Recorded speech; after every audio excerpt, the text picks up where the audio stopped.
లలితా సహస్రనామం ఉపదేశం లేకుండా చదివితే కనుక కొంపలు అంటుకుపోతాయట కదండి. నిజమేనా? ఇది కూడా ఏమిటంటే ఎక్కువ మంది లలితా సహస్రనామం చదివితే ప్రపంచం బాగుపడుతుంది. అలా బాగుపడకుండా కలిపురుషుడు చేసే ఒక పాడు పని. గురువు దగ్గర ఉపదేశం తీసుకోవాలి అంటే మన తెలుగు వాళ్ళందరికీ చాలా తేలిక.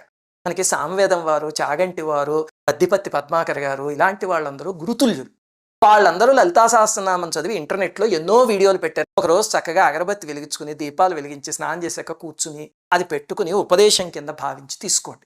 ఇంక అక్కడి నుంచి అది పెట్టుకుని రోజు వింటూ చదువుకుంటూ అది అయిపోయాక ఆఖరిలో యదక్షర పదభ్రష్టం మాత్రాహీనంతు యద్భవేత్ తత్సర్వం క్షమ్యతాం దేవి నారాయణి నమోస్తుతే అని ఒక శ్లోకం చదువుకోండి.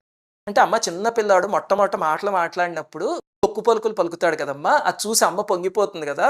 అలాగే నేను కూడా ఏవో తప్పులు చదువుంటాను, నన్ను క్షమించమ్మా అని చెప్తే అమ్మవారు పొంగిపోతారు. తల్లి పిల్లవాడి పలుకులు విని పొంగిపోయినట్టే.